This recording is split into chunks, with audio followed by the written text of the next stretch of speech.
Retour en France, le grand chambardement fiscal annoncé sur le patrimoine n'aura donc pas lieu. L'impôt sur la fortune ne sera pas supprimé, mais simplement allégé. Son seuil sera relevé.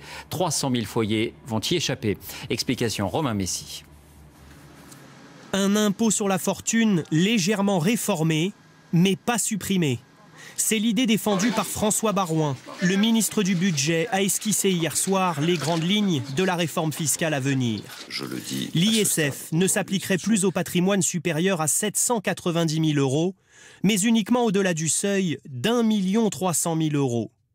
Avec cette réforme, 300 000 foyers ne paieraient plus l'ISF l'an prochain et le coût pour l'État serait alors de 900 millions d'euros. Un moindre mal pour les finances publiques, car dans le même temps, la suppression du bouclier fiscal qui concerne les 19 000 contribuables les plus riches ferait rentrer 700 millions d'euros dans les caisses. L'idée semble aujourd'hui entérinée. Si c'est ça la réforme, c'est une réforme qui coûte pas très cher. Donc il ne faut pas crier avant d'avoir mal. Il n'est pas automatique que cette réforme coûte très cher. Il faudra simplement qu'elle soit juste et qu'elle n'abîme pas la compétitivité de nos entreprises. Oubliez la nouvelle fiscalité sur le patrimoine que Nicolas Sarkozy évoquait il y a quelques mois à la télévision. Le gouvernement semble aujourd'hui privilégier une réforme à minima pour s'épargner un casse-tête budgétaire et politique à un an de l'élection présidentielle.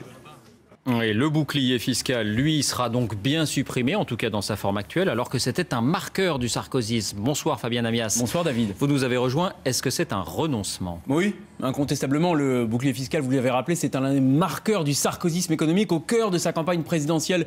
En 2007, l'UMP a dû le soutenir contre vents et marées sur les marchés, dans les meetings. Et Nicolas Sarkozy, devant ses troupes, encore assez récemment, c'était en novembre 2009, expliquait qu'il n'y renoncerait pas. Pour nos électeurs, la question du bouclier fiscal est devenue une ligne rouge.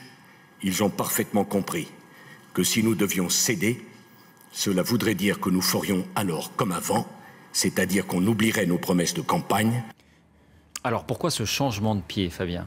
Vous connaissez, David, le syndrome du sparadrap du capitaine Haddock qui colle au doigt, on n'arrive pas à s'en débarrasser. Ce bouclier fiscal, c'était exactement la même chose pour Nicolas Sarkozy. Il lui collait, à tort ou à raison, une image de président des riches. La campagne approchant, la crise étant passée par là, il fallait absolument y renoncer. A priori, c'est ce qui sera le cas. Même chose pour l'impôt sur la fortune. Il a été question de le supprimer. Vraisemblablement, ce sera une réforme à minima. C'est ce qu'on m'a expliqué tout à l'heure à l'Élysée. Supprimer l'impôt sur la fortune, ça coûte très cher politiquement et ça rapporte assez peu économiquement. Merci Fabien.